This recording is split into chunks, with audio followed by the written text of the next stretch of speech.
ছোট্ট বন্ধুরা, তোমাদের ছোট্ট একটা মিষ্টি কবিতা শোনাবো। কিন্তু এই কবিতাটা বলার আগে আমি দুটো কথা তোমাদের জানাতে চাই।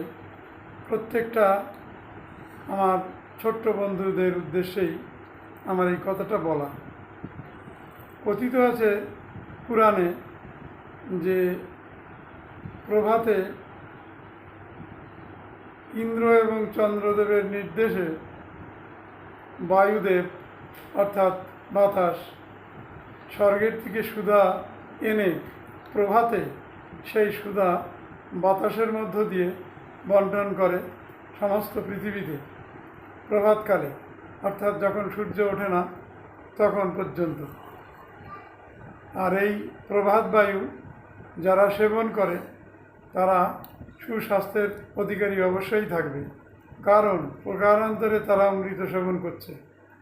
তাই আজকে আমার এই কবিতা ছোট্ট বন্ধুদের উদ্দেশ্যে। যদি ভালো লাগে লাইক, সাবস্ক্রাইব, কমেন্ট করো। ছোট্ট একটি পাখি করছে ডাকাডাকি, বকুল ডালে থাকি প্রভাত আগমনে। সূর্য উঠতে দেরি, বাজিয়ে সুরের ভেরি, বলছে তাড়াতাড়ি তারই মিঠে গানে। শীঘ্র উঠো সবে, ফাঁকা মাঠে যাবে, মলয় বায়ু পাবে প্রভাতী ময়দানে। পাবে না এই ছবি, হারিয়ে যাবে সবই, উঠলে পরে রবি পুবেরই প্রাঙ্গণে। ধন্যবাদ, ভালো থাকো, সুপ্রভাত।